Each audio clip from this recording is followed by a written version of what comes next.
Team, we're showing you the Sky 11 drone. Late today, just before sunset, it is right alongside the Sherman Bridge, connecting Louisville to New Albany, of course. Hello, everybody. Thanks for joining us. I'm Doug Proffitt. Tomorrow night at this time, construction crews will be shutting down for a 12-day shutdown. Not the 12 days of Christmas that New Albany businesses were hoping for. So we are taking you live on that bridge right now. WHAS11 Team's Connor Steffen and photojournalist Elijah McKenzie are driving across it with the view before the closure. Connor? Yeah, well, Doug, and for everyone at home, I want you to take a look at your screen right now. What you are looking at is the eastbound lane as we head on to the Sherman Bridge. We're traveling down it right now. In just 24 hours, it will shut down for the next 2 weeks.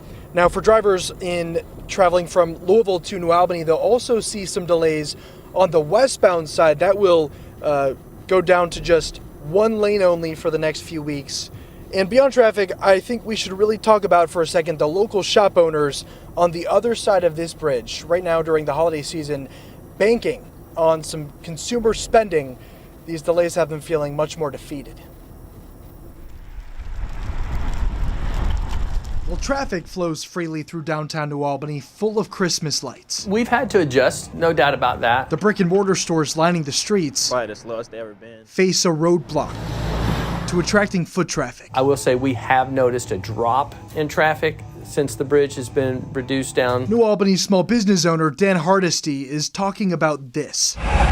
The remnants of a week of repairs to the Sherman westbound side. We've not had what I would call an unobstructed path. Come Friday, crews will turn their attention to the bridge's other side, work that will shut down the eastbound lanes for 12 days straight. That's a 1.5 mile stretch of road from the I-64 East entrance ramp from West Spring Street to the I-64 East to I-264 East ramp. Delays that couldn't have timed out worse. Let's just say this, it's less than ideal to have it during that time. Leaving Hardesty to wonder how much it could cut into his shop's holiday profits. So we will see a drop in numbers. Down the street at Mexican restaurant La Katrina. I know a lot of the restaurants in particular have had a big hit. Management has seen business plummet, from at one point having to create a customer wait list. Now we wait like an hour to 2 hours before we even get our first table. Well, impact varies business by business. It's a little difficult to measure the impact that the bridge has had. This area has become used to detours and traffic delays. Road closures and sidewalks that were ripped up. Having already waded through a 16-month Main Street revitalization project and previous Sherman closures. But with many looking to erase those losses this spending season, they're now left defeated, staring down yet another delay. We did reach out to a spokesperson with the Sherman Renewal Project today. They were not available to answer our questions, though they did share that they will soon have an update for us. We're reporting live in southern Indiana. Connor Steffen, the WHAS 1119, your side. All right, great job to you both crossing the bridge tonight. Again, we do want to remind you the eastbound lanes of the bridge are going to close tomorrow at 10 p.m. and they're going to remain closed until 5 a.m. on Wednesday, December 20th. The Sherman Bridge Renewal Project says the suggested detours are I-265 in southern Indiana and I-65. Also right now, all new on the night team, UPS Teamsters in Louisville are threatening to strike over what they say are unfair labor practices. In a social media post, the Teamsters president, Sean O'Brien, says UPS is denying collective bargaining rights to members at the Centennial Hub. Now that's located at Worldport, right near the airport. He says 35 workers there voted to join Teamsters Local 89 this fall and were laid off by UPS today. O'Brien says UPS claims the laid off workers and their jobs should be performed by management. A spokesperson for UPS sent a statement saying, in part, we regularly align our staffing with the needs of our business, and as a result, a small number of employees are being laid off at our Louisville Centennial Hub. UPS respects our employees' rights to organize, and we have not committed any unfair labor practices. The Teamsters Union has given UPS until Monday to, quote, rectify the situation. New tonight on the night team, 2 Metro Louisville public pools are going to stay closed for another year. They won't be reopening next year. The demolition of the pools and then their transformation has been delayed. WHAS 1119's Taylor Woods, though, talked to the Metro Council member who is saying it's going to be worth it in the end. Taylor? Doug Councilwoman Tammy Hawkins says she knew the process for rebuilding the Algonquin Park pool was going to be long, but the renderings for the new pool are well worth the wait. On hot days this past summer, they sat empty. No people, no water. The Algonquin pool didn't open this summer, and the Camp Taylor Metro Pool has been closed since 2019. Both pools were built in the 1960s and will be closed again for the summer of 2024. Be patient. The renderings is beautiful.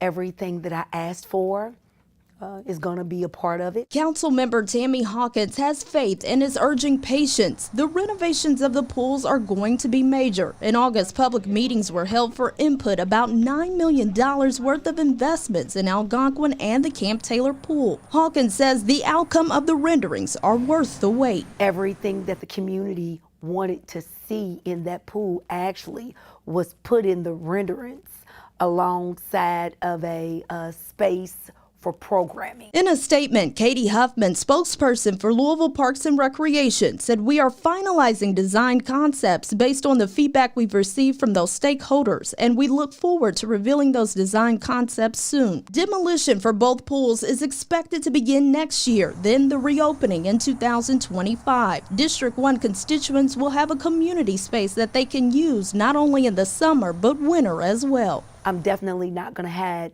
to my constituents, my community, that the pool will not be available. Last summer, Hawkins gave out hundreds of summer passes to other pools, which she plans to do again this summer. And Councilwoman Tammy Hawkins tells me once renderings are approved, she plans to have a press conference giving more insight into what the new pool will look like. In studio, Taylor Woods, WHAS 11 Night Team on your side. Taylor, thank you very much. Legal medical marijuana in Kentucky is now nearly a year away, and 2 universities in Louisville are already preparing people for the new change when it comes to the business of medical marijuana. Bellarmine University is rolling out 4 new courses surrounding cannabis.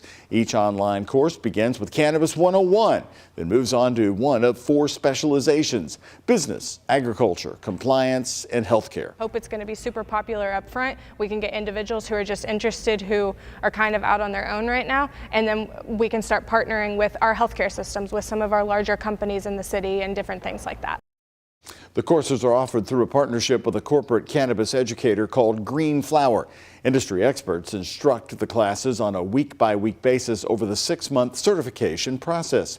Green Flower told us today they enrolled 1 person after Bellarmine's announcement yesterday and had over 100 calls of people interested. By the way, in 2021, Sullivan University in Louisville also created a business certificate for cannabis studies. We've got information about both programs at WHAS11.com. Well, get this, over $656 million. It's a big number. That's how much has been wagered since sports betting officially opened here in Kentucky. Kentucky Governor Andy Beshear made the announcement today, saying the bulk of that money has been wagered through mobile sports betting. People in Kentucky have wagered nearly $630 million through online services, while nearly $27 million has been wagered in person. The governor says initial numbers indicate this has brought the Commonwealth nearly $8 million in tax money in just 2 months. It is an incredible start, and if it continues, we will significantly exceed the $23 million in projected revenue from sports wagering. These tax dollars will support the oversight of sports wagering, establish a problem gambling fund, and primarily help our pension systems here in Kentucky. The governor said detailed monthly reports will be available starting next week, and you'll be able to find them on the Horse Racing Commission's website and look them over if you're interested. The man charged with the 2017 murder of teenage girls Libby German and Abigail Williams in Delphi, Indiana, has been moved to a different prison now. According to court documents, Richard Allen was transferred to the Wabash Valley Correctional Facility in Sullivan County near Terre Haute. The move comes 8 months after attorneys representing Allen requested he be moved to a facility in northern Indiana. In April, Allen's attorneys argued that Allen was being kept in conditions, quote, akin to those of a prisoner of war, end quote. Allen's trial was scheduled for January, but the judge in the case removed his original defense team, delaying the trial. That decision is being appealed to the Indiana Supreme Court. Right now, we are learning more about the mass shooting that left 3 people dead and another critically hurt on the campus of UNLV in Las Vegas yesterday. The shooter was killed after a shootout with police. Las Vegas police say all of the victims were faculty and staff and that no students were injured. Police also identified the shooter today as 67-year-old Anthony Polito. They say Polito had previously been a business professor at 2 other universities and was turned down for a job to teach at UNLV. Investigators are still trying to piece together a motive for the shooting. Polito was armed with a Taurus 9mm handgun. He had brought 11 magazines to the scene with him. The suspect had a list of people he was seeking on a university campus, as well as faculty from the Eastern Carolina University. 2 of the victims are aged 39 and 64 years old. Police say none of the victims were among the suspect's intended targets. A late developing story tonight, a federal grand jury indicted President Joe Biden's son, Hunter Biden, on 9 new tax charges in California. The new charges are in addition to the federal firearms charges in Delaware. The announcement comes months after a plea deal collapsed that would have spared him jail time. Prosecutors say Hunter Biden failed to pay at least $1.4 million in self-assessed taxes, and he also filed false returns. According to the accusations, defense attorneys responded, accusing the special prosecutor of bowing to Republican pressure.